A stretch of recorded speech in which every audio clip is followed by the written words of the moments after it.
அதனாலதான் தேநீர் புறக்கணிக்கிறோம். பாஜகவோட ஊர்களா இருக்கக்கூடிய RN ரவியுடைய தேநீர் விருந்தை முதலமைச்சர் ஸ்டாலின் அவர்கள் புறக்கணிச்சு மிகச் சரி. கூட்டணி கட்சிகள் ஒட்டுமொத்தமா புறக்கணிக்கும் பாருங்க. இன்றைக்கு குடியரசு தின உரையில எங்க கொடுத்தவங்க ஏதோ சில உண்மைகளும் சொல்லிடுவாங்கல்ல. அதுல பாத்தீங்கன்னா இன்னைக்கு ஒரு உண்மை சொல்லிட்டாங்க. ஓட்டர்ஸ் டே நேத்து வாக்காளர் விழிப்புணர்வு நாள் பேசுறாங்க.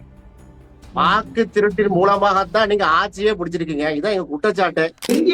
போராட்ட காலங்கள்லாம் பாத்தீங்கன்னாக்க தேசியத்திற்கு எதிராக இந்த பாட்டு பல இடங்களில் வைக்கப்பட்டதுங்கிறது அந்த வரலாறு உங்களுக்கு தெரியும் நினைக்கிறேன்.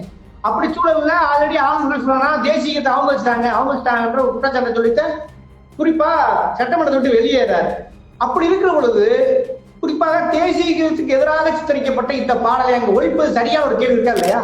சமூக அடக்குமுறைக்கு நாங்க தான் என்ன செய்வோம், எதிர்த்து குரல் கொடுப்போம், இது கழக குரல் என்று சொல்லி பாவேந்தர் பாரதிதாசன் 1930-40 புரட்சி பாடலை ஒழிச்சார்ல. அந்த பாடலை இன்றைக்கு 77வது குடியரசு தினத்துல போட்டது மிகப்பெரிய சம்பவம்.